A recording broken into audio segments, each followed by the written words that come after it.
김진의 돌직구쇼에 오신 여러분 반갑습니다. 김진입니다. 전 오늘도 저희 돌직구쇼 오픈 스튜디오 앞에 나왔습니다. 코인 논란에 민주당 김남국 의원이 자진 탈당을 했습니다. 그런데 석연치 않습니다. 불법은 없었다더니 자신 있다더니 진상조사하겠다더니 논란이 커지자 갑자기 자진 탈당한 겁니다. 결국 김남국 의원은 코인을 팔지도 않고 진상조사도 무의미해졌다라는 비판이 나옵니다. 꼬리 자르기 방탄용 탈당 아니냐라는 비판도 당내에서 나옵니다.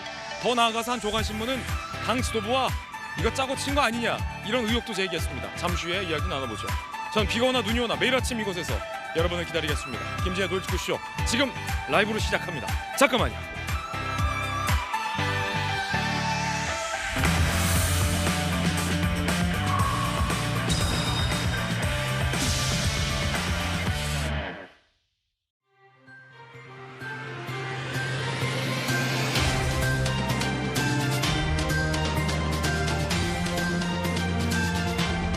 신문 읽어주는 남자입니다. 당의 진상조사를 성실히 받겠다던 김남국 의원이 돌연 자진 탈당을 했습니다. 요새 민주당에서 논란이 있으면 탈당하는 게 유행처럼 번지고 있습니다. 당 지도부에서는 진상조사를 계속하겠다는 입장이지만 김남국 의원의 동의가 필요해서 무소속 김남국 의원에 대한 조사가 제대로 이루어질지는 글쎄요, 알 수 없습니다. 오늘 조간신문 4가지 키워드 준비되어 있습니다. 먼저 첫 번째 키워드부터 공개하겠습니다. 첫 번째 키워드는 탈당. 동아일보 1면 기사인데요. 상황이 이쯤 되자 민주당 내부에서도 거센 비판 여론이 제기되고 있습니다. 동아일보 함께 보시죠. 코인 의혹 김남국 탈당, 민주 엄정 조사 뒤 징계. 이미 자진 탈당한 의원을 무슨 수로 엄정 조사할 수 있을지 당 내에서조차 당 지도부가 하겠다는 진상조사가 무용지물이 될 가능성이 크다라는 회의적인 분위기가 많습니다. 그러자 한때는 조사를 중단하겠다라던 당 지도부 일각의 방침에 당내에 엄청난 반발이 제기됐습니다. 결국 조사는 계속 하겠다고 밝혔습니다만 글쎄요. 결과적으로 현 시점에 김남국 의원은 코인을 팔지도 않았고 진상조사도 무색해졌습니다. 이어서 다음 키워드입니다. 두 번째 키워드 살펴보겠습니다. 불감증. 오늘 경향신문이 3면에 쓰고 있는 기사입니다. 불감증 기사 함께 보시죠. 검찰 탓하다 뒷북 수습. 경향신문이 오늘 민주당의 지도부를 맹비판하고 있습니다. 도덕 불감증 골마 터졌다. 골문 정도가 아니라 골마 터질 정도다라고 비판하고 있습니다. 김남국 의원은 정치 용세로 규정했습니다. 어디서 많이 보던 모습입니다. 당 지지율이 폭락하고 반발이 커지자 자진 탈당했습니다. 이 역시 어디서 많이 보던 모습입니다. 돈봉수 사태와 판박이라는 겁니다. 마치 자진 탈당이 치트키처럼 마법의 단어처럼 애용되고 있는 것, 이거 바람직하지 않습니다. 이어서 다음 키워드입니다. 세 번째 키워드, 간호법. 한국일보 6면입니다. 당정은 의료 현장의 갈등을 우려해서 간호법 거부권을 건의하겠다라고 밝혔습니다. 극한 대립이 예고되고 있습니다. 간호법 공포되면 요양보호사 등 400만 명 일자리 잃을 우려가 크다라는 일각의 우려도 영향을 미친 것 같습니다. 윤 대통령은 내일 거부권을 행사할 전망입니다. 이어서 다음 키워드입니다. 네 번째 키워드 살펴보시죠. 네 번째 키워드는 슈퍼. 조선일보 6면입니다. 바이든, 기시다, 트루도, 숄츠 그리고 EU, 윤 대통령의 외교의 슈퍼 위크가 찾아왔습니다. G7 회의 전후로 주요국들과 정상회담이 잇따라 잡혔습니다. 정말 중요한 슈퍼 위크가 되겠습니다. 지금까지 신문 읽어주는 남자였습니다.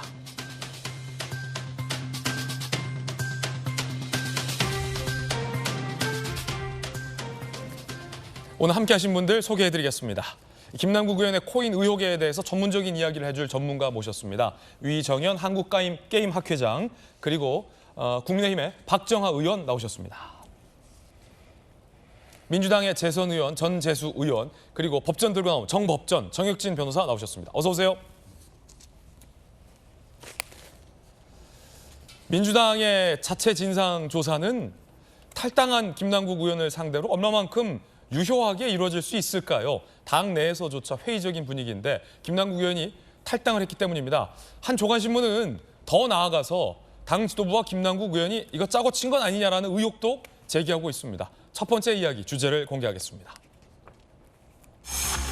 김남국 탈당과 꼬리 자르기 아니냐, 방탄 탈당 아니냐라는 비판의 목소리가 당 내에서조차 제기되고 있습니다. 조사 중단 아차차. 코인도 팔고 당의 조사도 성실하게 받겠다던 김남국 의원이 갑자기 자진 탈당했습니다.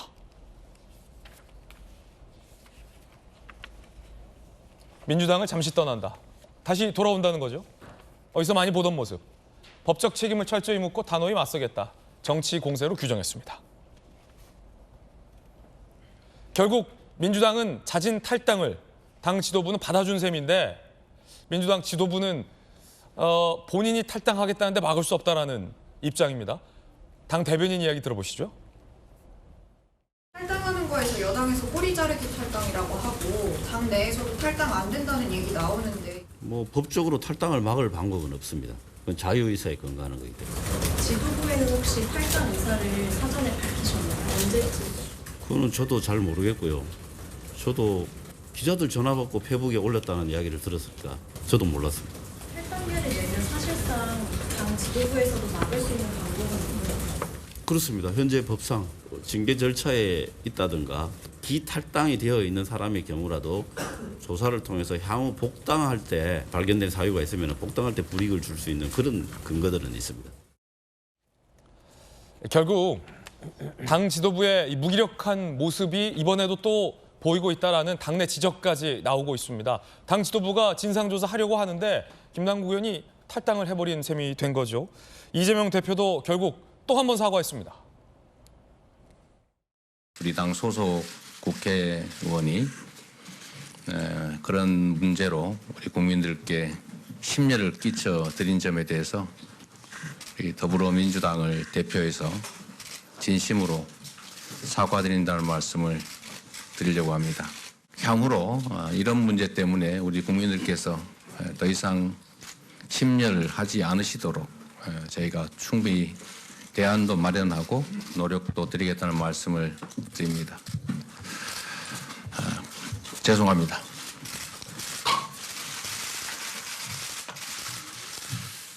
탈당한 김남국 의원, 보도에 따르면 김남국 의원은 민주당의 진상조사단에 제대로 된 자료도 다 제출하지 않은 채 의문을 풀지 않은 채 호련히 떠났다고 합니다.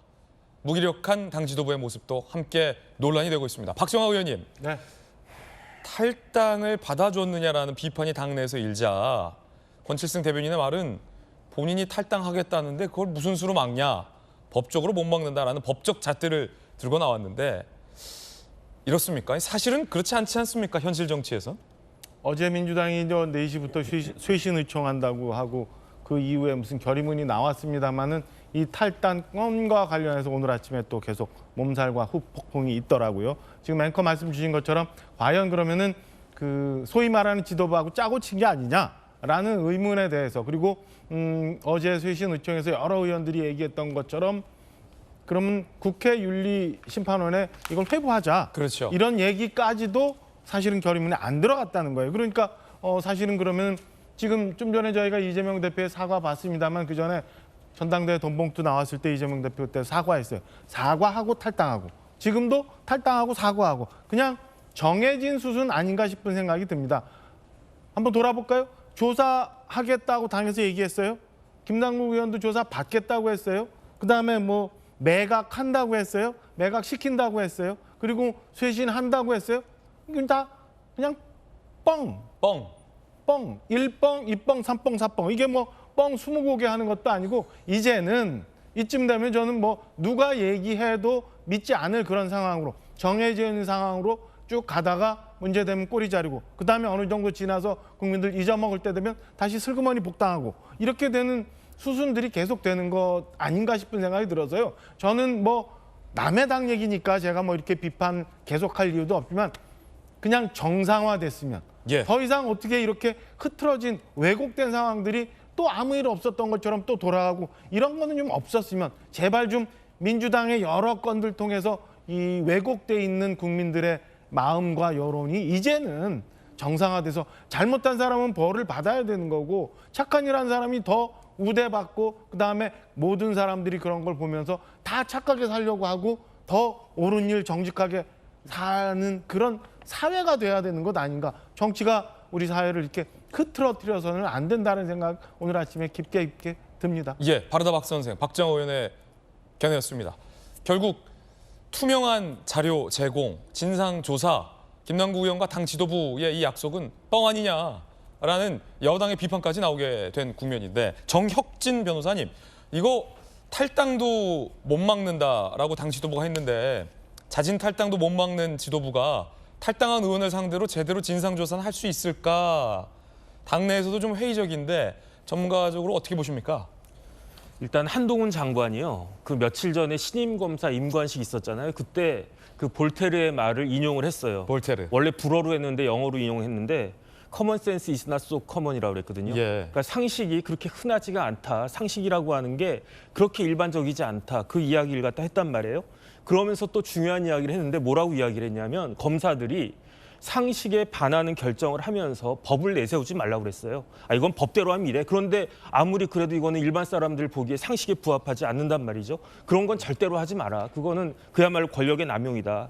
그런데 지금 김남국 의원과 그다음에 민주당의 행태가 커먼 센스 is not so common 아니겠습니까? 김남국 의원이 왜 탈당을 하겠습니까? 자기가 정치적 생명을 걸기 위해서 한 게 아니고 제가 봤을 때에는 그 알량한 당내 검사도 당내 진상규명도 못 받겠다는 거죠. 그만큼 구린 게 많다라고 저는 느껴지고 당 지도부는 뭐라고 이야기합니까? 어쩔 수 없다고 그러잖아요. 그 초선 의원 하나 제대로 이런 문제를 야기한 사람에 대해서 이걸 갖다 제대로 처리하지도 못하는 당 지도부가 있어서 뭐하냐 이런 생각이 들고요. 예. 그다음에 이런 식의 행태를 옛날에 그 전 정권에서 뭐라고 비판을 갖다 했냐면 뭐 우병우 수석이나 이런 사람들 보고 법꾸라지라고 그랬잖아요. 근데 이거보다 더 큰 법꾸라지 제가 본 적이 없고요. 그다음에 제가 봤을 때 이런 식으로 그 민주당이 하게 되면 아직도 조국의 강도 제대로 건너지 못한 것 같은데 남국의 바다는 어떻게 헤쳐나갈 수 있을지 참 저는 참 참담하다는 생각이 또 들지 않을 수 없다는 생각이 듭니다. 이 의혹은 강 수준이 아니다. 남국의 바다다라는 정혁진 변호사의 의견도 들어봤습니다. 의총이 어제 열렸어요. 쇄신 의총이라는데 당연히 민주당 현역 의원들 사이에서도 김남국 의원의 탈당 소식은 꽤 충격적이었겠죠. 의총 전에 이거를 공개 의총으로 바꾸라라는 요구, 지도부에 대한 불만이 터져 나왔는데 들어보시죠. 정말로 쇄신하고 우리 당이 이 길을 어떻게 대처하는지에 대해서 저는 공개 의총을 하는 게 옳다고 봅니다. 우리가 뭐 이걸 숨길 이유가 있겠습니까? 그래서 저는 뭐 공개 의총 할 것을 제안드립니다. 반대합니다.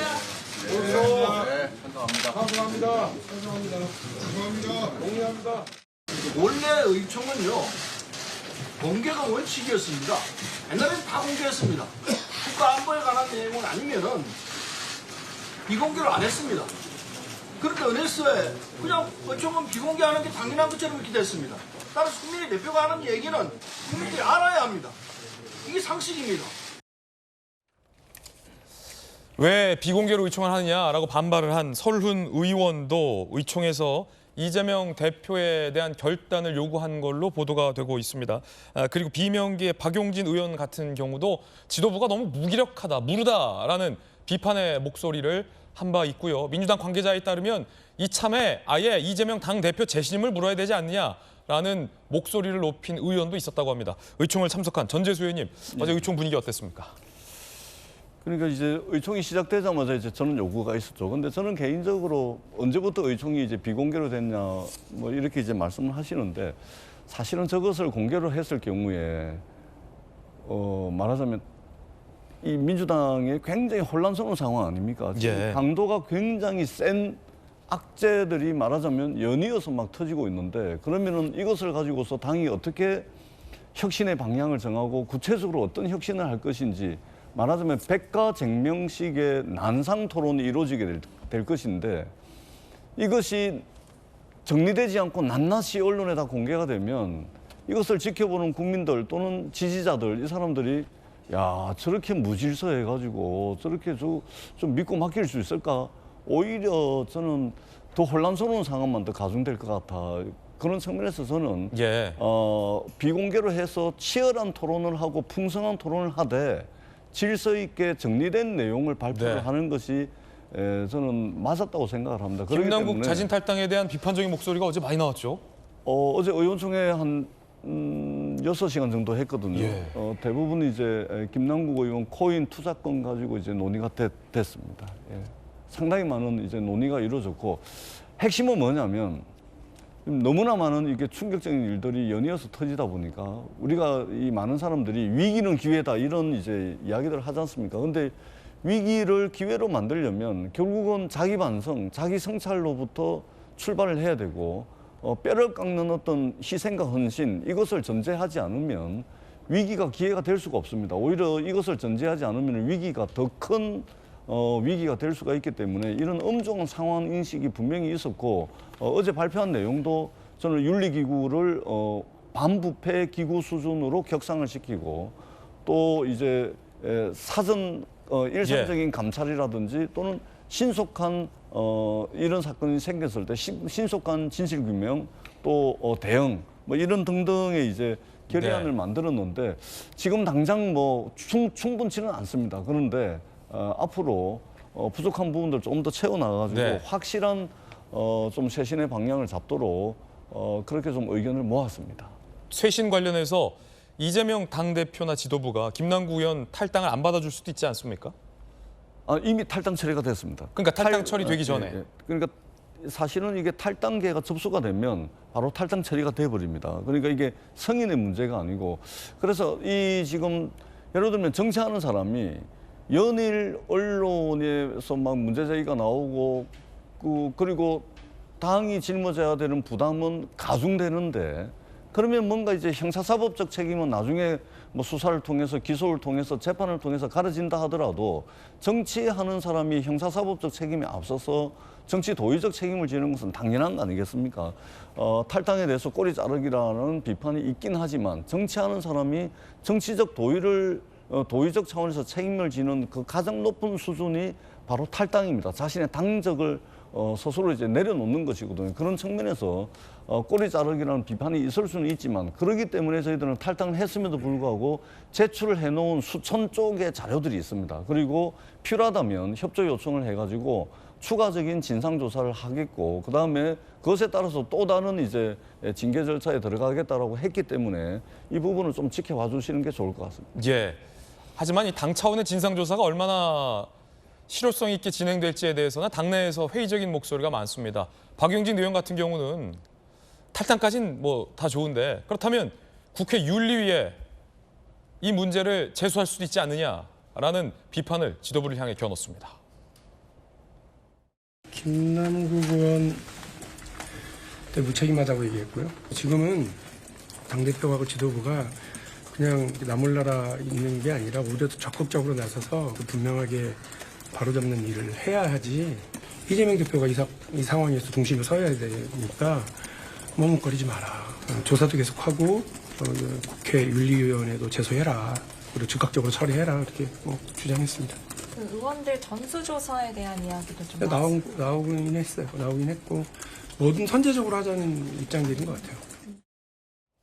이 말인즉슨 박용진 의원의 발언을 뒤집어 보면 이재명 대표가 왜 안 나서고 있느냐 내지는 너무나도 무기력하지 내지는 도덕적인 불감증 모습을 보이고 있다는 의미로 해석됩니다. 김남국 의원이 당의 자체 조사를 받기도 전에 탈당을 한 것에 대해서 손 놓고 있었다라는 비판과 동시에 자신 있다면 당이 자체 진상조사도 차라리 윤리위에 제소하는 방법도 있지 않느냐라는 비판을 한 겁니다. 이소영 의원은요, 김남국 의원이 자료도 덜 냈다라고 비판했습니다. 조사단이 꽤 방대한 자료를 제출을 요구했는데 그중에 일부는 제출이 되고 일부는 시간 관계와 여러 가지 상황 때문에 제출이 되지 못한 상태에서 본인이 탈당 의사를 밝힌 상황입니다. 이용 거래소, 그리고 전자지갑, 거래 코인 종목, 수익 등 이런 거래 현황과 관련해서는 조사단이 관련된 요청 자료를 제출받지 못한 상황이었다라고 하는 점을 말씀을 드리겠습니다. 진상조사단에서 혹시 뭐 김남국 의원이 코인 매각했다고 하거나 그런 보고가 있었나요? 코인 매각과 관련해서 오늘 보고는 없었습니다. 이 뭡니까?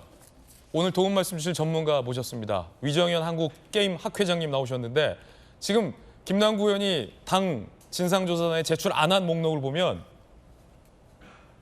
계좌인 지갑 현황, 그다음에 보유 코인, 그 논란이 되는 코인의 거래 현황, 이게 가장 핵심인데 핵심 중에 핵심들을 제공하지 않았는데 무슨 자료로 조사를 할 수 있을까 의문스러운데 전문가께서 보시기에는 어떻습니까?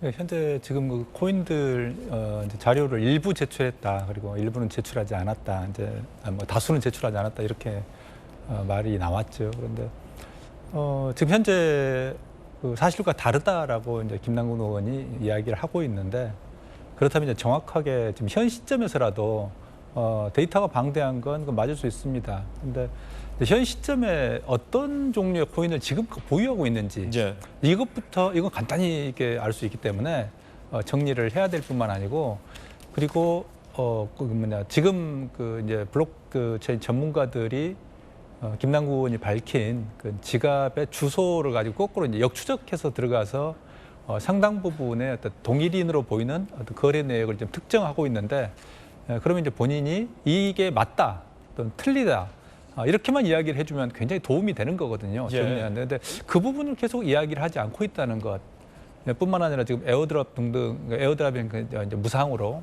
이벤트용으로 뿌려주는 건데요. 근데 그걸 받았다는 것까지 인정이 됐다는 이야기가 좀 나왔는데, 사실은 저는 이제 에어드랍을 받았다는 이야기를 듣고 대단히 놀랬고요.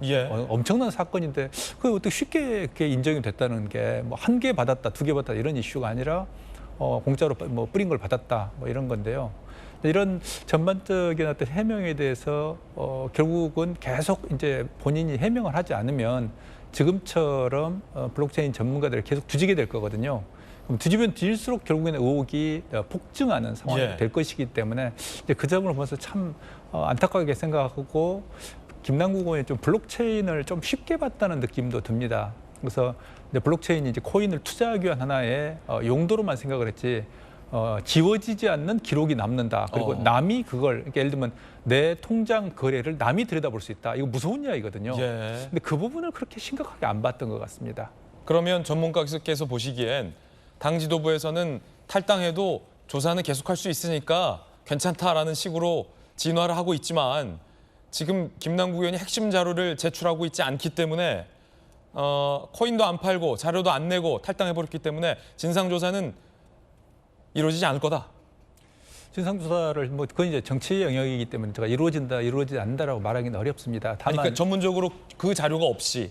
그런데 이제 이런 게 있는 거죠. 지금 이미 처음에 지금 이제 코인 지갑을 특정했던 것도 사실 외부에 있는 민간인들입니다. 그래서 이제 코인 전문가들이 그걸 뒤졌기 때문에, 그리고 그걸 이제 특정을 했기 때문에 필요하다면 민주당이 조사할 의지가 있다면 그런 외부 전문가들을 모셔다가 결국은 김남국 의원이 동의를 안 해도 되거든요, 이건. 그래서 그걸 쭉 역추적해서 거래 내역을 파악을 하면 되고, 이제 그 지갑이 맞느냐라는 것들을 김남국 의원에게 한번 yes, no로 물어볼 수는 있습니다. 그러면 바로 모든 게 정리가 돼버리기 때문에 일단은 이 지갑이 외부에서 지금 그 전문가들이 뒤진 지갑이 특정한 지갑이 당신께 맞느냐. 근데 사실은 이제 그 지갑을 특정했던 분들은 김남국 의원의 주소를 가지고 했던 거기 때문에 그건 아주 쉬운 출발점이라고 생각을 합니다. 의지가 있다면 김남국 의원이 자료를 내지 않아도 진상조사 얼마든지 할 수 있다라는 전문가의 돌직구였습니다. 여당에서는 강한 비판이 제기되고 있습니다. 김웅 의원, 탈당하면 당 진상조사 어렵다. 거래 내역, 투자 자금 출처 공개 안 하는 신의 한 수다. 장해찬 최고위원, 가상자산 매각 권유 안 따라도 되고 반성 아닌 날개 달아주는 탈당이다라고 비판을 하고 있습니다. 목소리로 들어보시죠. 또다시 꼬리 자르기 탈당입니다. 송명길 전 대표, 윤관석, 이승만 의원에 이어 김남국 의원까지 이쯤 되면 민주당은 탈당이 면죄부 받는 만능 치트키라도 되는 줄 아는 모양입니다. 국민께 죄송하고 부끄러운 마음은 손톱만큼도 찾아볼 수 없습니다. 오히려 탈당해서 진실을 밝히겠다며 마치 개선 장군이라도 되는 듯이 행동하고 있으니 황당무계할 따름입니다. 이 같은 많은 논란, 이 중 상당수는 이재명 대표, 당 지도부의 행동을 겨누고 있는 비판도 많은데요. 이 대표는 뭐라고 답변했을까요?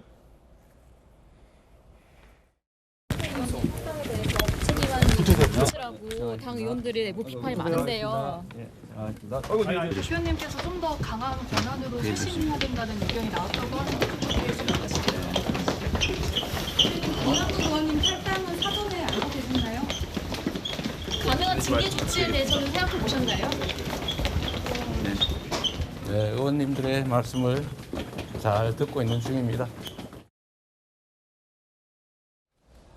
탈당했다고 논란이 끝날까? 전혀 그렇지 않습니다. 김남국 의원의 코인 거래와 관련된 새로운 의혹들은 계속해서 제기되고 있습니다. 두 번째 이야기가 바로 이와 관련된 내용입니다. 코인 지갑수. 처음에는 이 의혹을 애초에 알고 있었는가라는 의혹까지도 다뤄보겠습니다.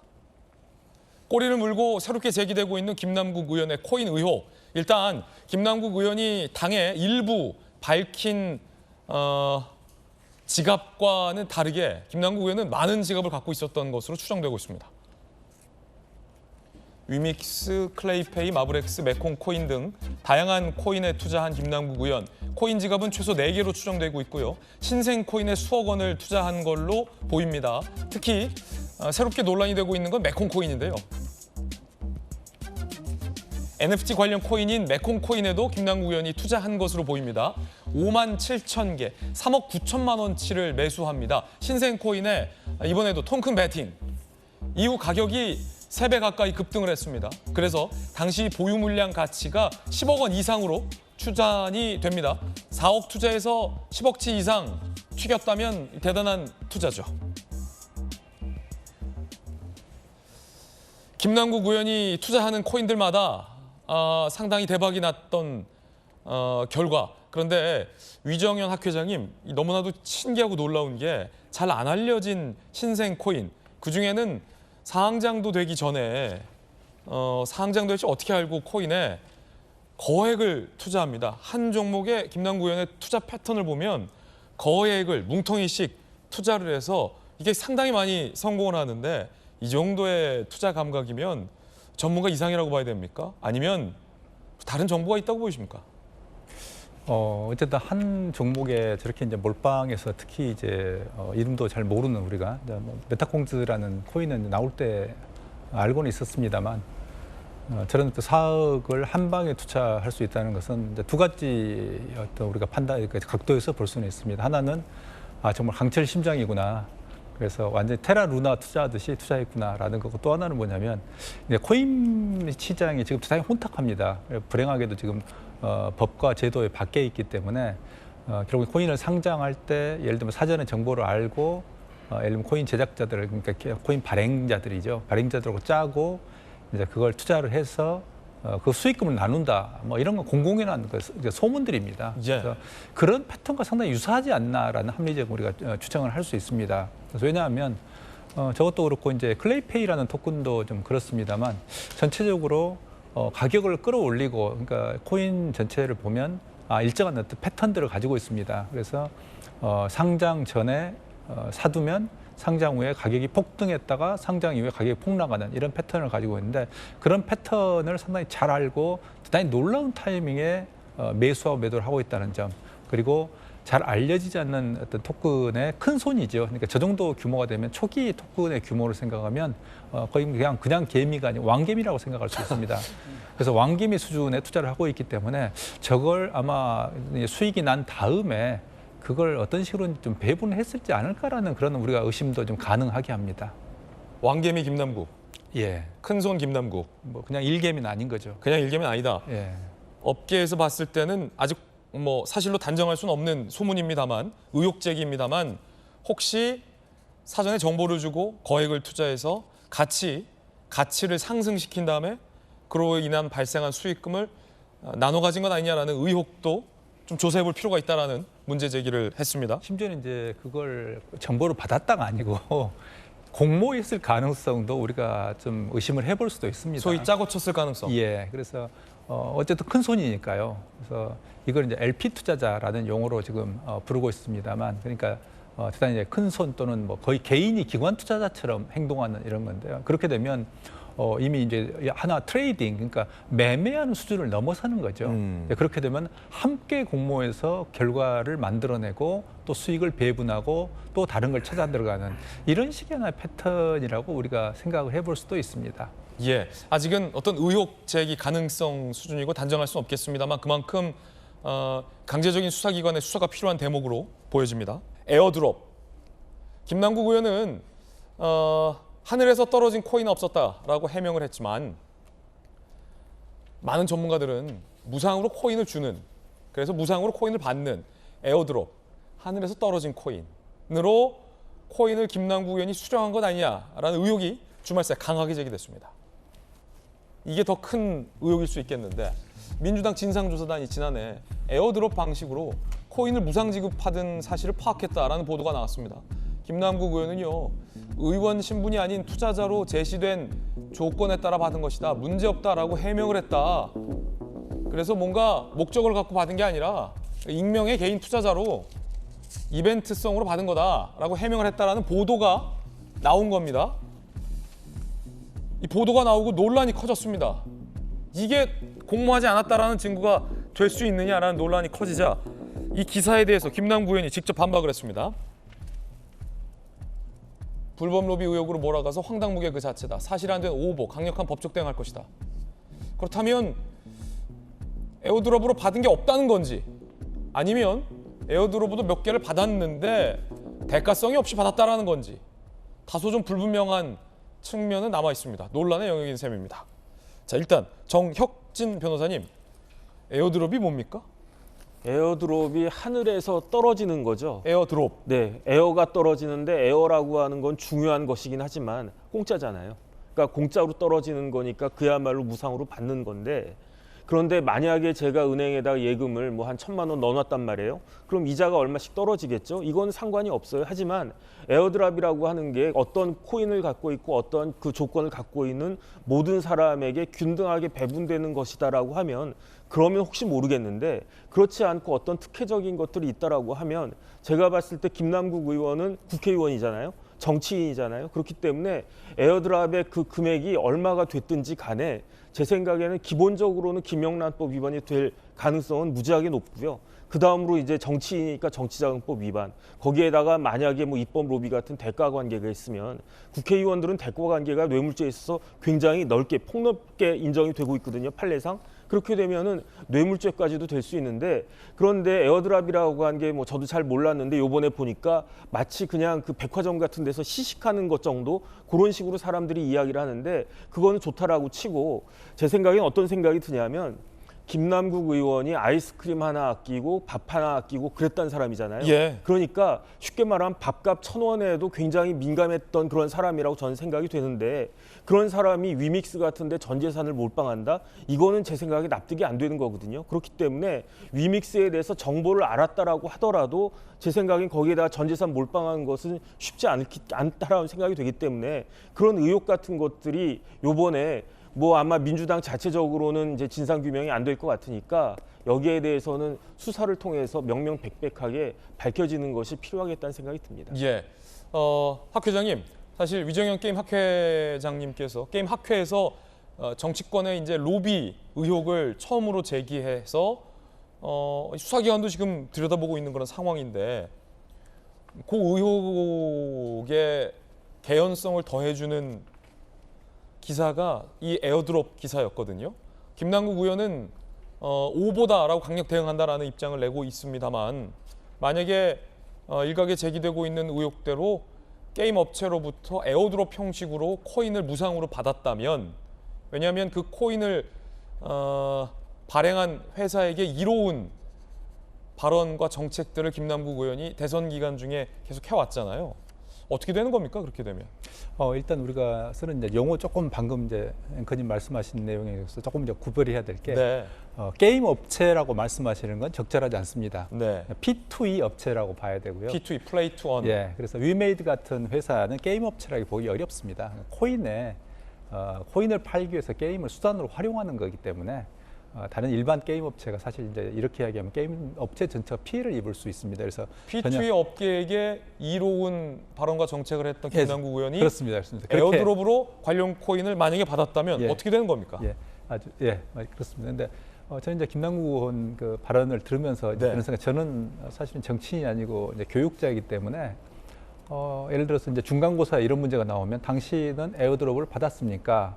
라고 했을 때 그건 오보기 때문에 법적 대응하겠다 이러면 0점 처리하겠죠. 빵점이다. 네. 그러니까 지금 이제 문제가 되는 거는 그러니까 예를 들면 민주당에서 에어드롭을 받았다는 걸 이제 저는 놀라운 사실입니다만 그게 이제 확인이 됐다면 도대체 어떤 종목을 어떤 코인을 언제 몇 개를 받았는가라는 게 가장 중요한 포인트입니다. 그런데 그게 안 됐다는 점인데요.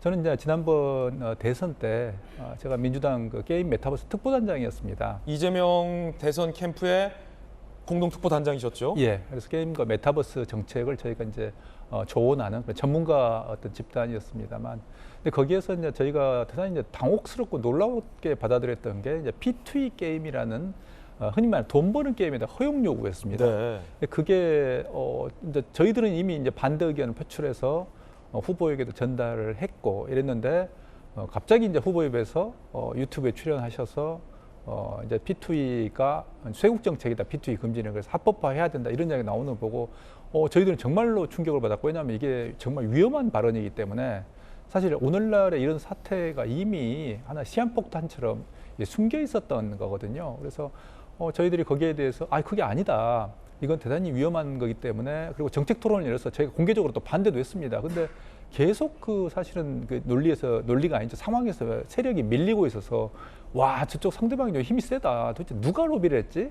그때는 이제 김남국 의원이라는 걸 전혀 몰랐기 때문에 저희는 야 누가 로비했지? 이렇게 됐는데 최근에 이제 하태경 의원이 똑같은 저하고 경험을 했더라고요. 게임 특별위원장이었는데 똑같이 자기도 그런 여러 가지 이제 막 수없는 제안이 들어왔다. 그래서 커트했다. 뭐 이런 이야기를 좀 했습니다만, 근데 또 이제 이후에 이제 김남국 의원이 NFT 펀드, 이제 대선 자금 펀드를 발표를 했었습니다. 근데 또 NFT가 또 이제 P2E 업체들이 대단히 교활하게 쓰고 있는 게 NFT 게임이란 말을 씁니다.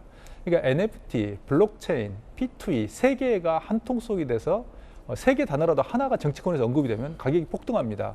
그래서 이후에 NFT 펀드가 이야기가 되고 난 다음에 한 3일 만에 유믹스를 한 40% 정도 뛰어버리는, 그러니까 정말 놀라운 이야기죠. 그래서 이게 저는 근데 지금 최근에 이제 김남국 의원 사태가 터질 때까지도 이해가 안 된 상태로 있었는데 이번 사건이 터지면서 머리가 좀 깨끗하게 정리되면서 저게 저런 구조였기 때문에 제가 아무리 논리적으로 이야기를 해도 그게 안 먹혔구나 하는 걸 좀 이해하게 됐습니다. P2E 업계가 김남국 의원 등에게 이른바 로비를 했다. 이렇게 보시는 겁니까? 예, 저는 그런 합리적 추론이 좀 가능하다고 봅니다. 뿐만 아니고 그동안에 이제 보게 되면 올해 돌아서도 이제 그렇습니다만 이제 P2E 업체가 어떤 사실은 보도 자료 등등 또는 기사들이 나왔냐면 예를 들어서 뭐 P2E는 게임 산업의 뭐 가뭄의 단비 이런 표현들, 그리고 뭐 현 정부 하에서 P2E가 허용이 된다면 이렇게 하면서 위메이드 장영국 대표의 큰 그림이 궁금하다. 이런 많은 올해도 그런 기사들이 쏟아져 나왔고 실제로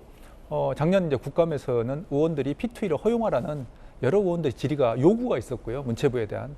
그리고 지난 4월에 한 달 전이죠.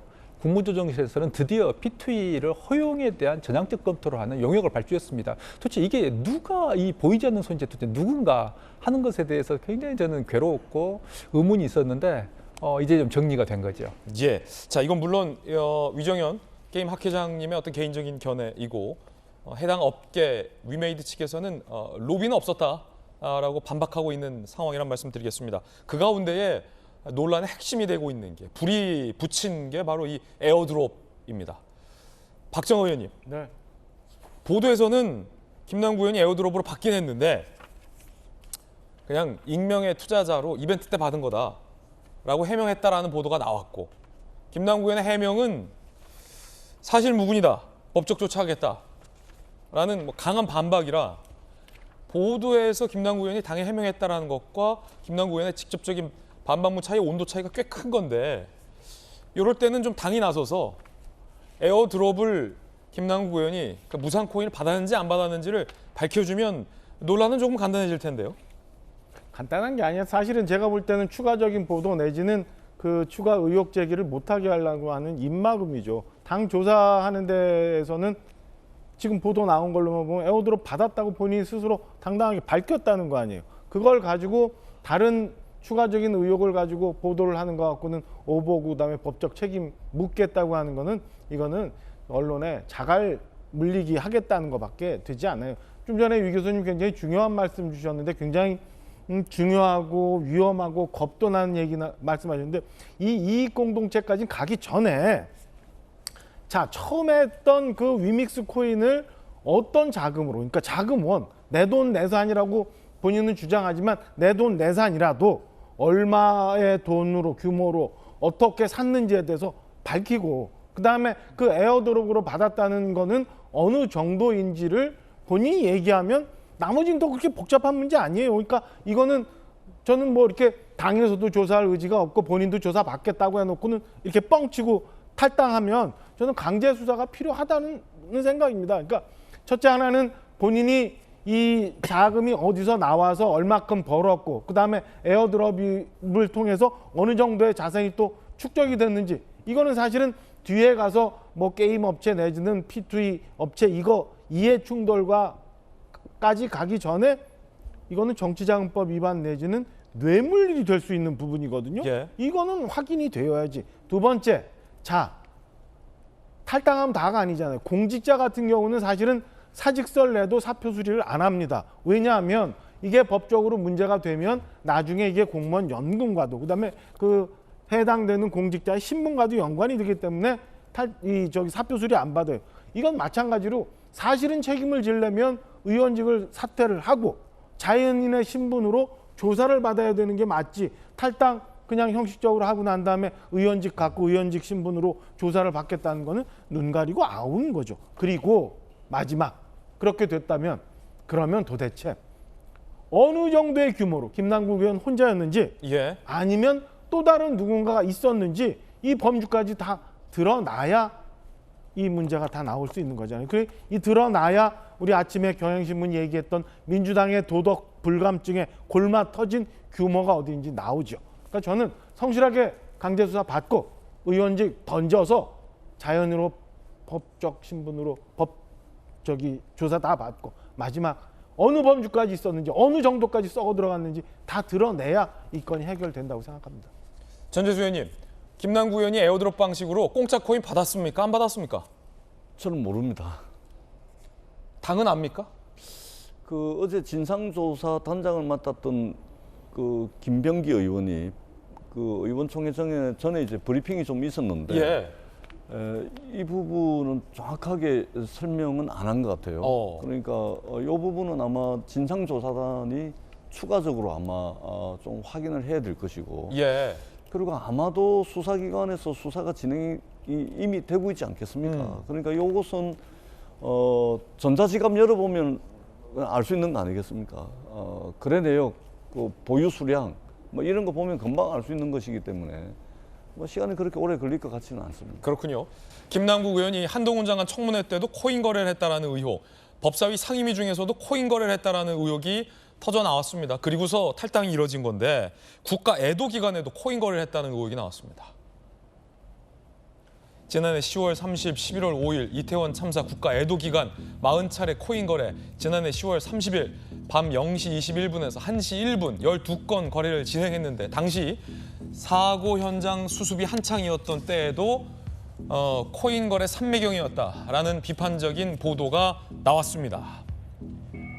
그리고 지난해 11월 7일 이태원 참사 현안 질의 당시에도 김남국 의원이 코인 거래를 한 것 아니냐라는 의혹이 나왔는데요. 그 장면 보시죠.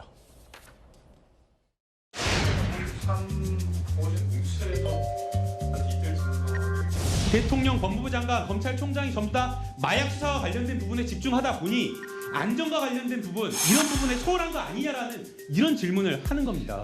마약 수사 관련해서 이번 참사와의 원인으로 연결하시려는 식의 발상에 저는 공감하기 어렵습니다.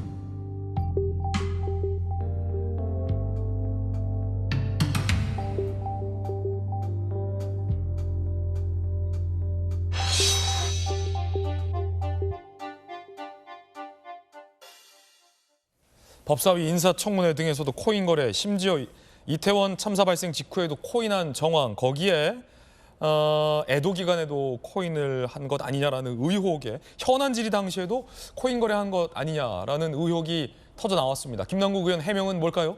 김 의원 해명도 저희가 충실히 준비했는데요. 함께 보시죠. 쉬는 시간 화장실에서 거래한 것이다. 진상조사에 해명을 했다라는 보도도 나왔습니다. 정혁진 변호사님. 네네. 이게 논란의 본질이 화장실에서 했느냐 상임위장에서 했느냐가 논란의 본질이 아닐 텐데요. 이러면 좀 허망해지는데 화장실에서 했다. 아이 뭐 저는 어떻게 들리냐면요. 그 김남국 의원이 그 국회 화장실에서도 했다라고 들려요. 뭐 회의장에서도 하고 화장실에서 하고 왜냐하면 이 정도면은 중독 수준이거든요. 옛날에 그 CF의 김국진 씨가 뭐라고 얘기했냐면 밤새지 말라고 했었단 말이에요. 그런데 김남국 의원이 뭐라고 이야기했냐면 중요한 인사청문회를 앞두고 2시간밖에 자지 못했다라고 했는데 많은 사람들이 그것을 준비하기 위해서 밤샌 줄 알았는데 그게 아니고 코인하다가 밤샌 거 아닌가 그런 생각이 들고요. 저는 김남국 의원은 컨그레스맨이 아니고 코이너라는 생각이 들어요. 왜냐하면 정치인은 신념이 있는 사람이잖아요. 내가 이 세상을 우리 사회를 이렇게 바꾸겠다라고 한 신념이 있든지 최소한 내가 이 정도 권력을 갖고 싶다 이런 생각이 있는 사람들이 정치인인데 그런 뜻이 있는 사람이 그렇게 중요한 회의장에서 코인하고 앉아 있습니까? 제가 봤을 때는 정치인이라고 생각을 안 하고요. 그다음에 김남국 의원이야말로 P2E를 실현한 것이 아닌가 하는 생각이 드는 게 여기서 P2E는 그 플레이가 아니고 폴리틱스라고 생각을 해요. 정치해가지고 돈 번 거 아니겠습니까? 그다음에 이제 김남국 의원이 뭐라고 이야기했냐면 본인이 정치 생명과 전 재산을 걸겠다라고 이야기했는데 정치 생명에 그렇게 관심은 없는 것 같아요. 어차피 제 생각에 얼마나 정치 생명이 더 연장이 될 수 있을까? 과연 내년에 민주당에서 공천을 줄까? 무소속으로 나가면 찍어줄까? 어차피 그거는 이제 김남국 의원이 본인의 정치 생명이 거의 다 소멸되고 있다라고 하는 거는 본인이 자각하고 있고 그런데 전 재산에 대해서는 굉장히 민감하지 않나. 그렇기 때문에 지금 이렇게 탈당하고 이렇게 변명하고 있는 모든 그 행위는 제 생각에는 자신의 재산과 코인을 지키기 위한 하나의 행동으로밖에는 그 모든 국민들이 그렇게 생각하지 않을까 저는 그렇게 판단이 됩니다. 예, 전재수 의원님 어떻게 보십니까? 그 사실은 화장실에서 했냐, 화장실이 아닌 뭐 화장을 하면서 했냐 이걸 묻고자 함이 아니었고 결국은 청문회 기간 중에 법사위 상임위가 있는 날에도 국가 애도 기간 등등에도 김남국 의원이 코인 거래를 했다라는 부적절성에 대한 언론의 질타를 화장실에서 했으니 괜찮다라고 답변한다면 뭐라고 또 물어야 될까요? 그 헌법 24조인가요? 26조인가요? 거기 보면은 국회의원의 청렴 의무라든지 또는 공적 이익, 국가 이익 우선 의무라든지 뭐 이런 것들을 굳이 이제 뭐 인용하지 않더라도 의정 활동에 집중하고 의정 활동을 성실하게 해야 될 의무는 현역 국회의원에게 있습니다. 그것이 회의장이든 화장실이든 휴게실이든 마찬가지입니다. 특히 이모 씨 그 한동훈 장관 그때 인사청문회입니까? 이모 씨 그 이 씨를 이모로 이제 이모님으로.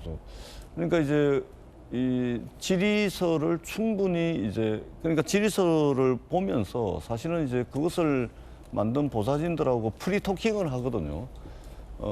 프리토킹을 했으면은 그런 실수를 하기가 사실은 좀 어렵죠. 그러니까 질의서를 사전에 프리토킹 없이 사전 숙지 없이 이제 상임위장에 가서 이제 그것을 하다 보니까 이제 그런 실수가 나오는 것인데 의정 활동에 성실하지 못함으로 인해서 발생한 그런 이제 해프닝으로도 이제 볼 수가 있는 것이죠. 그렇기 때문에 이게 의정 활동에 집중하고 성실 의무를 지킨다는 측면에서는 이게 상당히 좀 이게 뼈 아프고 또 지켜보는 저희들 입장에서도 상당히 불편하고 몸둘 바를 모를 수밖에 없는 그런 일인 것 같습니다. 이 부분에 대해서도 이전에 김남국 의원이 여러 이야기를 했던 것 때문에 지금 이제 비판받는 부분들이 많은데 앞으로도 추후에 비판받을 수 있는 소지의 말씀은 조금 좀 가려서 하는 것이 좋지 않을까 그렇게 생각을 합니다. 예.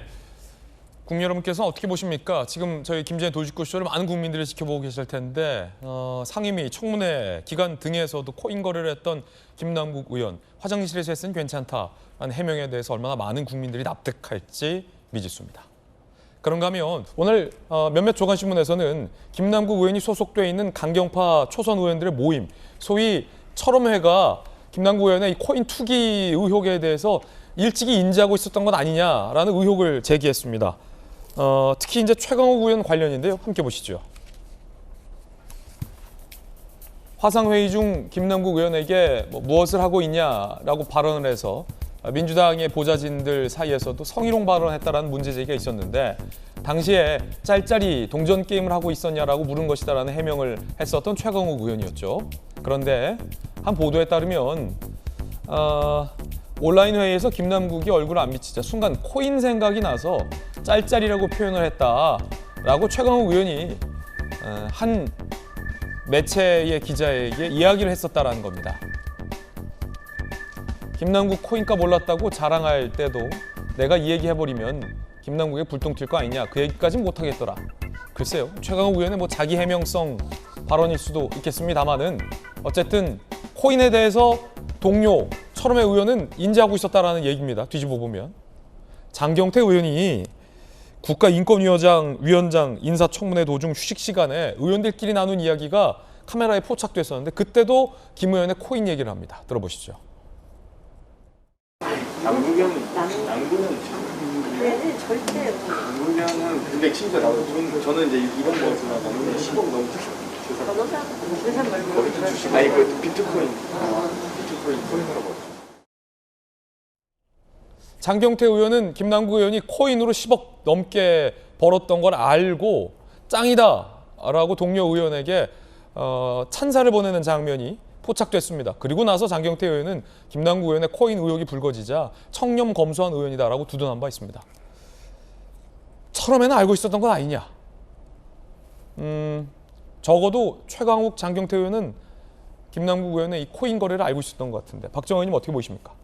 일단 그 최강욱 의원이 표현한 짤짤이라는 거, 그다음에 장경태 의원이 정확하게 코인을 통해서 10억 이상 벌었다라고 얘기하는 걸로 봐서는 저는 최소한 가까운 본인 주변에 가까운 의원들, 그냥 특히나 철험회 같은 그 소속된 의원들은 알고 있었지 않나라는 생각이 듭니다. 그러니까 김남국 의원이 코인을 통해서 최근에 거액의 돈을 벌었고 그다음에 그거에 굉장히 많이 몰입되어 있었던 것들은 알고 있는데 문제는 저기서가 관건인데요. 저는 과연 그러면 김남국 의원만 저렇게 이거는 가정입니다만은 자금 출처원이 불분명한 유믹스 코인을 김남국 의원만 받았는지 그리고 김남국 의원만 에어드롭이란 방식으로 그걸 받았는지 이게 뇌물의 냄새가 많이 나는 그 받았는지 저는 좀 확인이 필요한 부분 아닌가 싶은 생각이 들어요. 그러면 최강욱 의원, 장경태 의원이 코인 투자를 통해서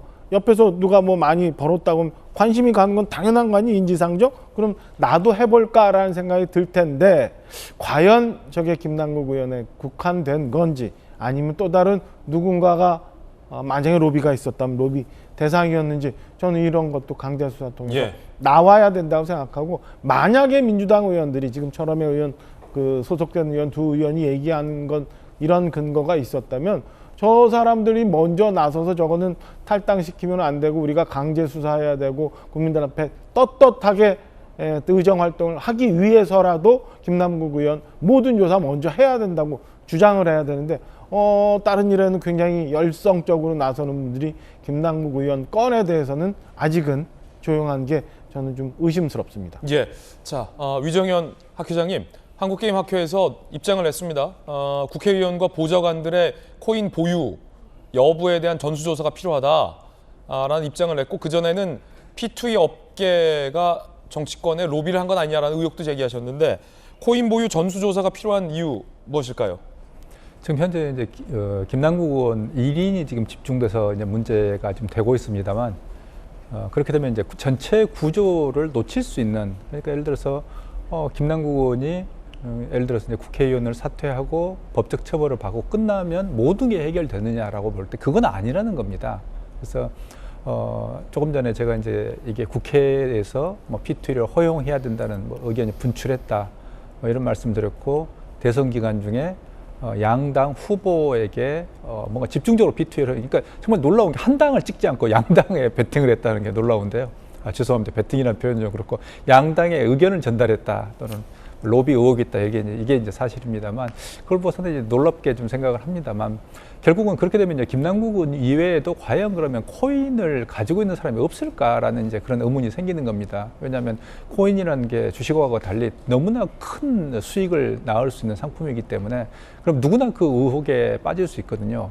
뿐만 아니라 여야 의원을 넘어서서 저는 이제 보좌관을 조사해야 된다고 이제 생각을 하고 있는 게 뭐냐면, 결국에는 이제 지난 몇 년 동안 이제 무수히 이 업계에서 떠돌고 있던 소문이 뭐냐면, 결국 이제 국회에 대해서 로비를 하는데 주로 이제 로비를 하는 첫 번째 타겟이 누구냐면 이제 보좌관들입니다. 그래서 보좌관들을 대상으로 해서 이제 사안을 설명해서 사게 할 수도 있고, 사실은 에어드롭 방식이나 프라이빗 세일이라고 부릅니다만, 특정인에게 미리 특정 가격, 낮은 가격에 주는 걸 이제 프라이빗 세일이라고 그럽니다만, 그런 방식으로 해서 의원 이제 보좌관들을 설득하고 하나의 이익 공동체 끌어들이는 과정이 있지 않았을까라는 그런 합리적 추론을 저희가 좀 하고 있습니다. 그래서 그런 상태에서 전체 이 구조가 좀 이익 공동체를 저희는 와해하는 게, 해체하는 게 중요하다고 보기 때문에, 그런 차원에서 전체 의원에 대한 전수조사, 그리고 특히 보좌관들에 대한 전수조사, 이게 좀 필요하다고 생각을 하고 있습니다. 예, 자, 게임 학회의 의혹 제기 의견 전해드렸습니다. 김남국 의원이 보유하고 있는 코인의 수익률이 폭등하는 동안 민주당의 지지율은 폭락하고 있습니다. 특히나 2030 청년들의 지지율이 많이 빠졌습니다. 코인은 올랐어도 당의 청년 지지율은 떨어졌습니다. 30대 지지율은 42%에서 33%, 9%포인트 주저앉았고, 20대는 31%에서 19%로 무려 12%포인트가 주저앉았습니다. 민주당 입장에서 2030 젊은 층, 특히 코인으로 돈 벌었다 라는 이슈에 상대적으로 더 민감한 청년층의 지지율이 더 많이 빠지고 있는 건데, 정혁진 변호사님, 이 좀 기성세대들은 코인 잘 모르시는 분도 있고 뭐 좀 생소한데, 이 젊은 층 20대 30대들은 코인에 대해서 더 잘 알고 이슈 민감성이 굉장히 높잖아요. 네네. 좀 더 상실감이 더 큰 것 같아요, 상대적으로. 제가 봤을 때 2030들은요, 제 느낌이라고 하면 본인들이 D&D가 된 거라고 생각이 들 거예요. 덤앤 더머. 완전히 사람을 바보 취급하는구나. 왜냐하면 2030들이 왜 코인에 더 저렇게 적극적으로 뛰어들었느냐. 집을 살 수가 없기 때문이었어요. 집값이 자기들이 한 달에 몇백만 원씩 벌어가지고 1년에 다 쓰고 나면 1년에 1,000만 원 모으기도 힘들단 말이에요. 그런데 지난 정권에서 집값이 2배, 3배가 올라갔으니 내가 집을 살 수가 없구나. 그러면은 내 노동력 말고 다른 것으로 돈을 벌어야 되겠다. 그것이 무엇이냐?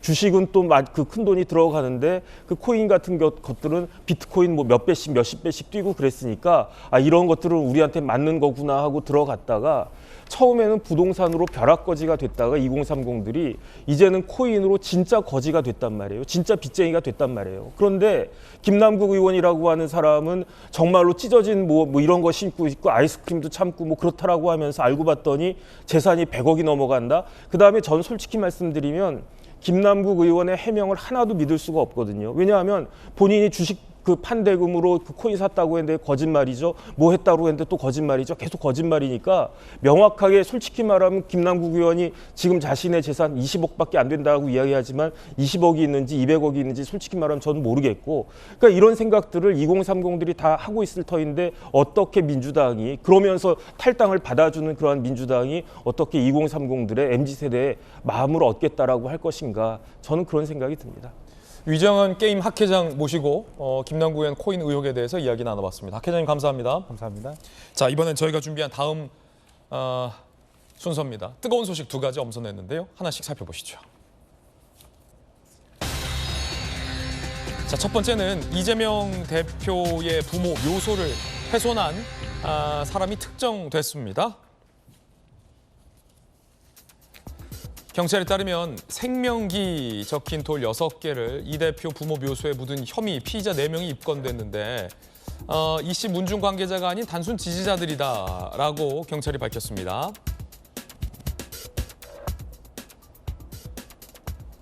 피의자 이 씨의 이야기도 준비되어 있는데요. 들어보시죠. 6월 1일 날인가 그 선거가 됐잖아요. 길을 보충해주면 더 나을 수 있지 않겠느냐. 그런 마음에서 제안을 했기 때문에 저도 이제 같이 동행을 했던 거지. 자, 언론인 출신 한신대 김수영 교수 나오셨는데요.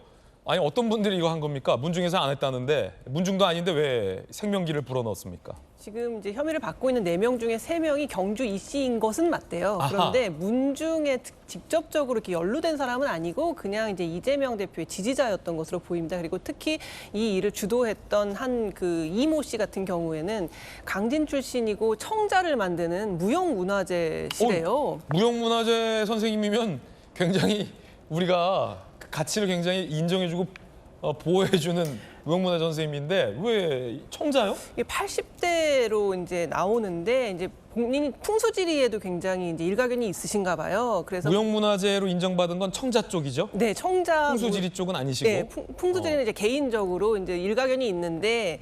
자기가 이제 이재명 대표를 지지하다 보니까 지방선거를 앞두고 생명기라는 글자가 새겨진 돌을 좀 이렇게 묘에다가 파서 넣으면 그 기운이 좋아져서 지방선거에서 이기라고 그런 좋은 뜻에서 이제 그렇게 하셨다고 하는데 이제 문제는 이제 요 사건이 맨 처음에 불거졌던 것이 3월 12일인가에 이재명 대표가 본인의 SNS에 요 사진을 올리면서 이 사건이 알려졌거든요. 예. 그때 이재명 대표는 어떻게 자기가 이제 아무리 미워도 이렇게 자기의 선친의 묘를 훼손할 수가 있느냐. 흑주술적인 뭐 저주다 이랬죠. 저주다. 그래서 부모님께 정말 너무 죄송하다라는 글을 올렸고 민주당 대변인도 여기에 대해서 뭐 저주 퍼붓는 거냐, 정청래 의원도 이거에 대해서 비판하고 이것이 마치 이재명 대표를 싫어하는 누군가가 이제 나쁜 의도로 한 것이라고 이재명 대표 스스로 얘기를 했거든요. 근데 전혀 아니었던 거예요. 그리고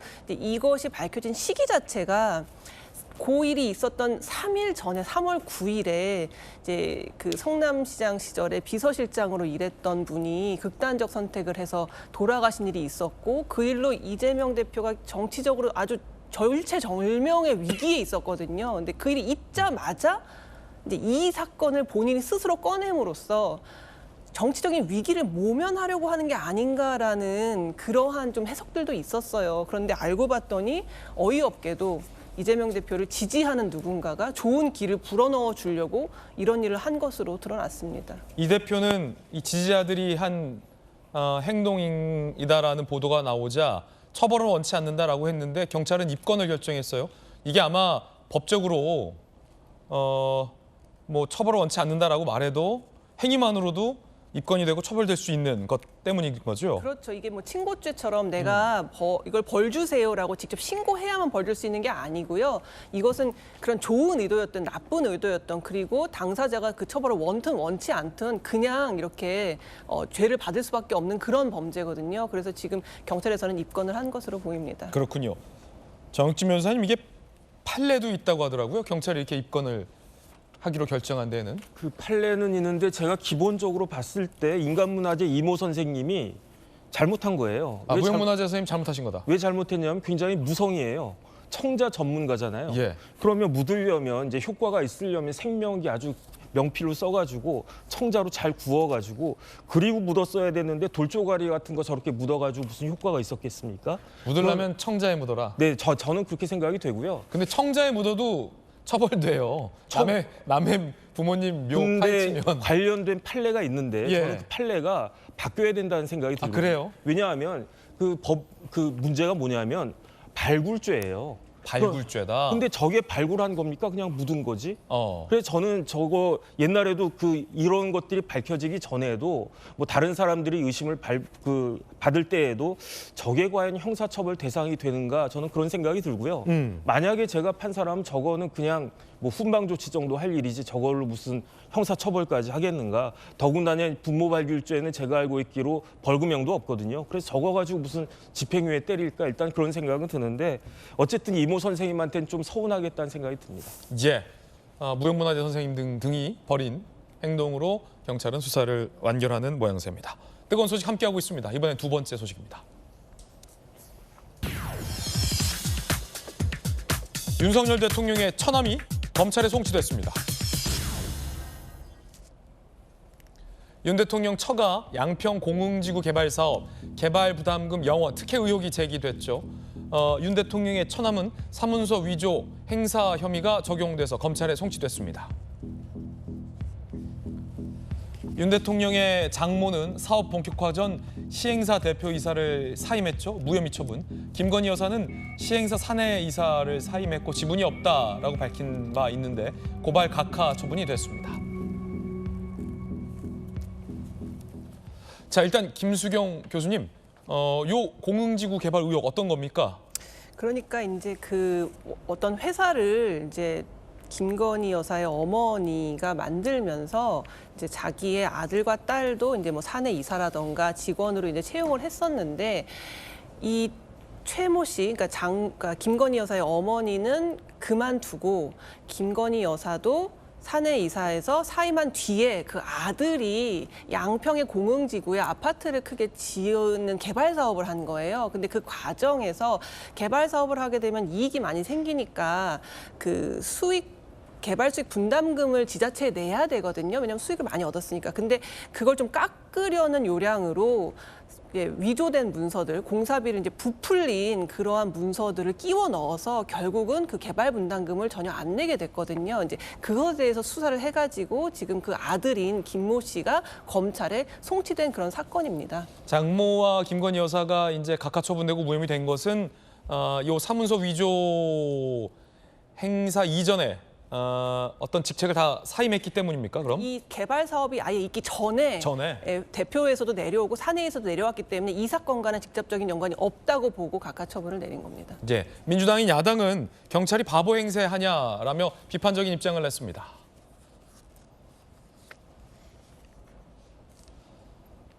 대통령 취임식에 담당 경찰관 초청, 청탁이었냐, 경찰이 대통령 장모의 면죄부 주려고 바보 행세했다라는 논평도 내고 있는 상황입니다. 전재수 의원님 어떻게 보십니까, 야당에선? 누가 보더라도 수사의 공정성을 심각하게 의심할 수밖에 없습니다. 일단은 이 사건을 수사한 담당 경찰관을 윤석열 대통령 취임식에 초청을 했습니다. 아니 이게 말이 됩니까? 이 윤석열 장모를 이 공흥지구 말하자면 사건을 담당한 경찰관을 대통령 취임식에 초청을 합니다. 가능한 일이 아니죠. 그리고 이 원래 공흥지구는 있잖아요. LH가 100% 공공개발하기로 결정이 나 있던 겁니다. 그런데 어느 순간 공공개발을 하기로 한 것을 민간업자들이 민간개발하는 걸로 확 바뀌어버립니다. 그리고 그것을 윤석열 대통령 처가가 전부 다 하는 거죠. 그리고 그 과정에서 준공기간이 지났음에도 불구하고 아무런 이유 없이 준공기간이 연장이 됩니다. 그리고 개발 부담금 수십억 수백억을 벌었는데 개발 부담금을 부과하지 않은 것이 단 한 건도 없는데 유일하게 개발 부담금 면제를 해준 게 이 건입니다. 문제가 되니까 이제 지금 처남이라도 지금 송치 결정을 내린 것인데 아니 어떤 사건에 대해서는 여러 수백 명을 동원해가지고 여러 수백 군데를 압수수색을 하면서 이 건을 지금 이렇게 처리를 하면서 서면 조사 한 번 했답니다. 서면 조사. 소환 조사도 안 했습니다. 압수수색도 안 합니다. 아니 이러고서 수사가 과연 공정하다 이렇게 볼 수가 있겠습니까? 혐의가 있으면 수사해야죠. 철저하게 수사해야죠. 압수수색 여러 수백 군데 해야 되죠. 그런데 어떻게 어디에 대해서는 그렇게 하고 여기는 소환 조사도 안 하고 서면으로 보내가지고 서면으로 받아가지고 이런 식으로 처리를 합니까? 이렇게 해가지고 의혹이 다 해소됐다고 믿을 사람이 누가 있겠습니까? 저는 수사 필요하면 해야 되지만 적어도 같은 기준과 잣대는 적용돼야 되는 거 아닙니까? 그래야 대한민국이 법치국가 아닙니까? 저는 이 부분은 나중에라도 충분히 다시 문제될 수 있는 소지가 너무나 많다. 이렇게 생각을 합니다. 예, 야당의 비판까지 들어봤습니다. 이번엔 저희가 준비한 다음 순서입니다. 슈퍼 위크 외교가에서는 이런 얘기가 나옵니다. 어떤 이야기일까요? 주제 공개합니다. 야당 지도부와의 만남, 윤 대통령 외교 슈퍼위크. 대통령 원내대표 간의 회동이 성사될지 정치권에서 관심이 모아집니다. 함께 보시죠. 김주표 국회의장이 양당 원내대표, 새로 선출될 상임위원장단 대통령께서 만나길 희망한다. 그러자 대통령이 적극성을 냈습니다. 좋은 제안에 감사하다. 제가 국회에 가겠다라고 적극적으로 대통령이 직접 가겠다라고 반색을 한 겁니다.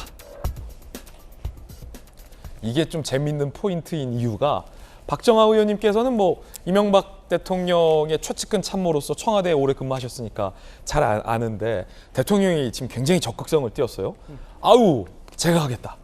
민주당에 이제 박광원 원내대표가 선출이 됐는데 박광원 원내대표는 뭐 민주당 의원들뿐만 아니라 국민의힘 의원들 사이에서도 상당히 존경을 받고 있는 의원으로 분류가 되잖아요. 당대표, 이재명 당대표는 대통령이 뭐하러 만나냐라고 안 만났잖아요. 근데 박광원 원내대표가 선출되고 양당 원내대표가 새로 선출되니까 대통령이 적극성을 띄었어요. 뭐 달라도 너무 다른데 그 이유는 피의자냐 아니냐냐인 겁니까?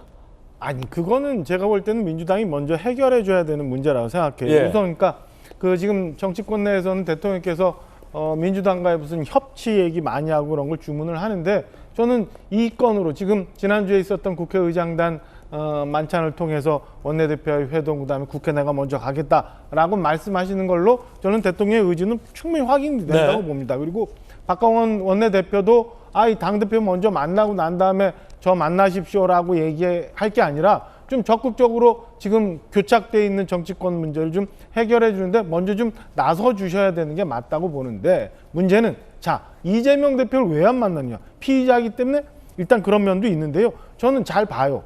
민주당에서는 아직도 대통령과 검찰을 동일시하고 있어요. 모든 사안들이 다 대통령이 지시를 해서 이런 일들이 생기고 있다라고 얘기를 하고 있어요. 그러면 향후 이재명 대표를 만나고 난 다음에 이루어지는 검찰 수사가 자유로울 수 있나요?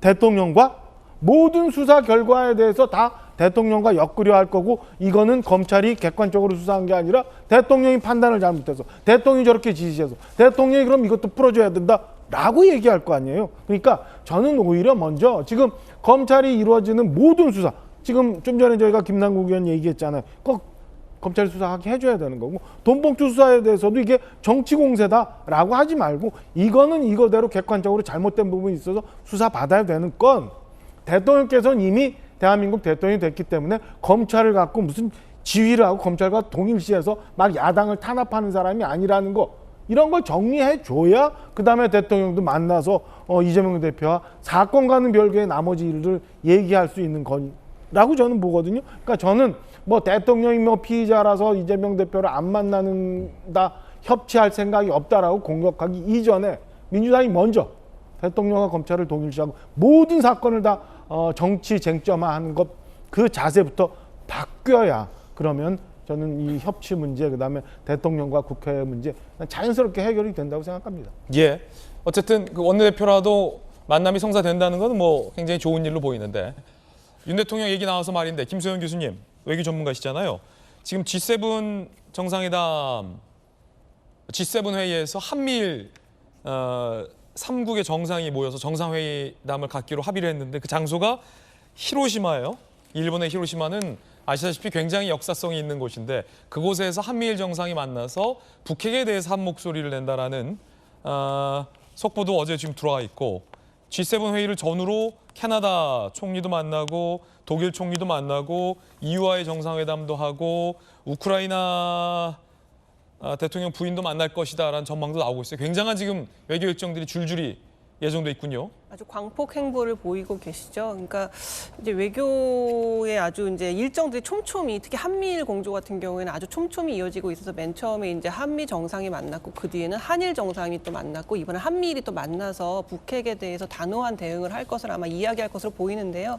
히로시마라는 곳 자체가 상징적으로 이제 원폭 피해가 있었던 곳이기 때문에 어떤 북핵에 대한 메시지를 낼 때 훨씬 더 이제 효과적일 수 있다는 생각도 들고 또 처음으로 한일 정상이 그 원폭 피해자 한인 위정비를 참배하기로 한 것도 굉장히 이제 역사적으로 의미가 있다고 생각이 듭니다. 사실 이제 윤 대통령 이제 외국 나갔다 오실 때 굉장히 지역적인 문제들로 이제 꼬투리가 잡혀서 뭐 외교 참사니 뭐니 이런 얘기들을 많이 했잖아요. 그런데 사실 그냥 그러한 비난이 있든 뭐 하든 이제 뚝심을 가지고 이렇게 계속 추진해 나가니까 오히려 이제 여러 가지 일정들이 잘 이제 소화가 된다는 생각이 좀 들어서 이번에 이제 G7에서도 여러 가지 이제 좀 의미 있는 그 이야기들 뭐 우리가 특별히 뭐 어떤 외교를 한다고 해서 항상 뭐 선물을 가지고 들어올 수는 없지만 의미 있는 좀 성과들을 내시기를 좀 바라는 마음입니다. 관련된 이야기 관계자의 목소리 들어보시죠.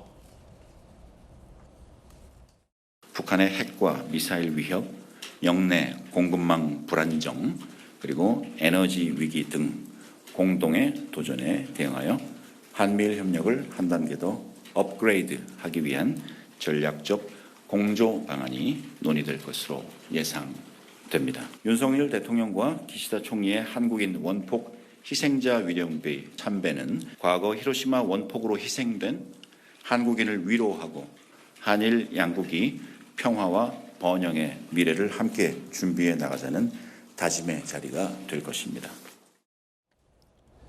이 정치적인 이벤트인데 국가 간의 정상들의 회담에서는 더 이 정치적인 이벤트의 의미가 더 커지잖아요. 근데 히로시마에서 한미일 정상이 만난다라는 장면이 사실은 지금까지는 없었던 장면이잖아요. 히로시마에서 한미일 정상이 만난다. 어떤 의미가 있을까요? 이게 뭐 저기 각국의 정상들을 다 정치인으로 통칭한다는 게 뭐 그걸로 다 해결될 수 있는지 모르겠지만 정치인의 모든 것들이 다 메시지라고 하잖아요.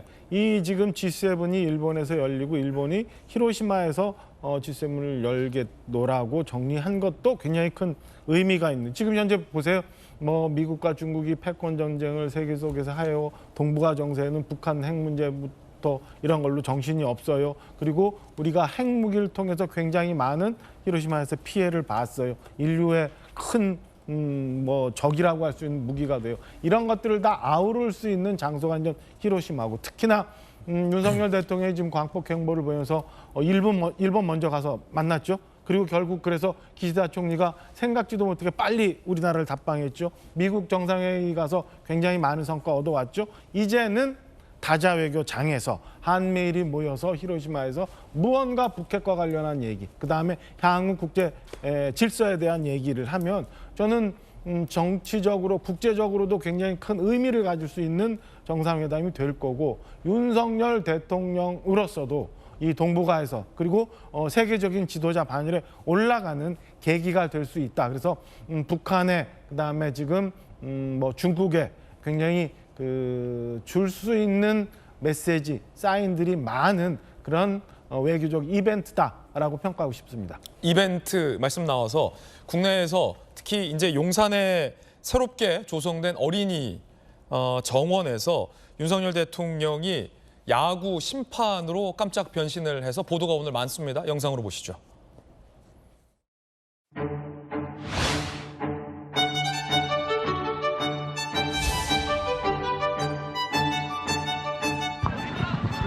플레이볼. 네, 힘찬 주심.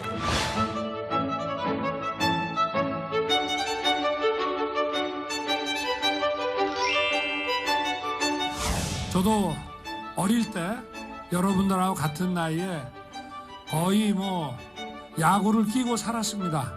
의자에 그 야구 클럽을 길들이기 위해서 깔고 앉아서 수업을 듣기도 해서 선생님한테 지적도 받고 했는데 여러분 나이에 제일 중요한 거는 밖에 나와서 햇빛을 보고 뛰는 겁니다.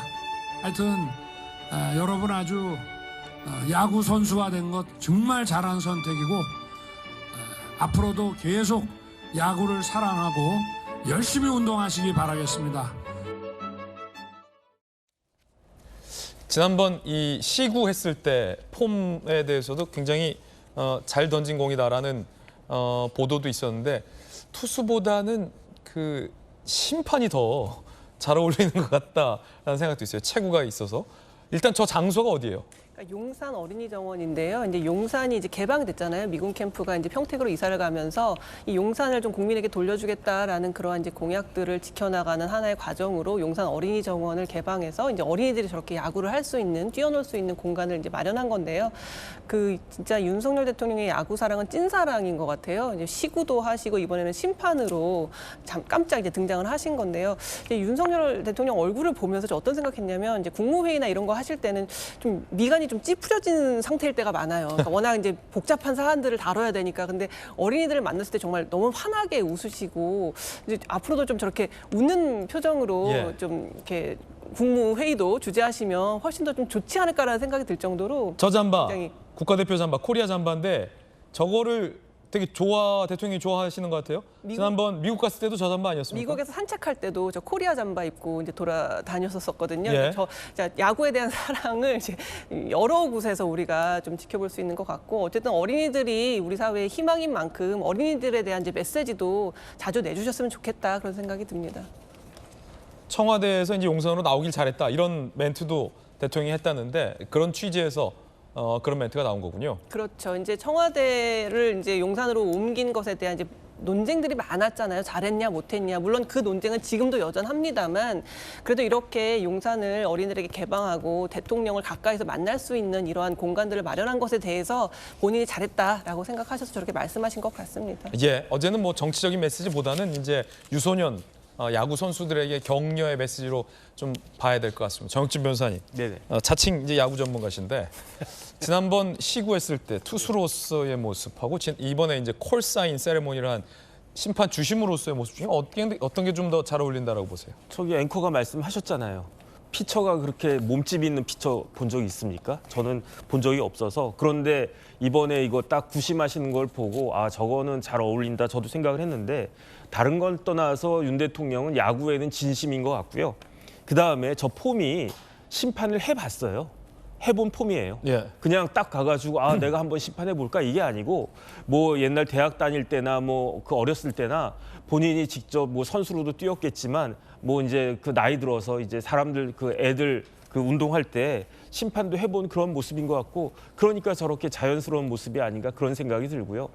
스포츠의 기본은 공정 아니겠습니까? 그러니까 저는 우리나라가 공정하게 그렇게 운영되는 공정하게 경쟁하고 그 결과에 따라 승복하는 그런 나라가 됐으면 참 좋겠다는 생각이 들었습니다. 저희들은 6주 광고 보고 돌아오겠습니다. 잠시 후에 뵙죠. 월요일 아침 저희가 준비한 소식 모두 다 전해드렸습니다. 저희는 내일 아침 8시 50분에 더욱더 풍성한 소식 들고 인사드리겠습니다. 오늘 하루는 분명 어제보다 나을 겁니다. 좋은 하루 되십시오. 고맙습니다.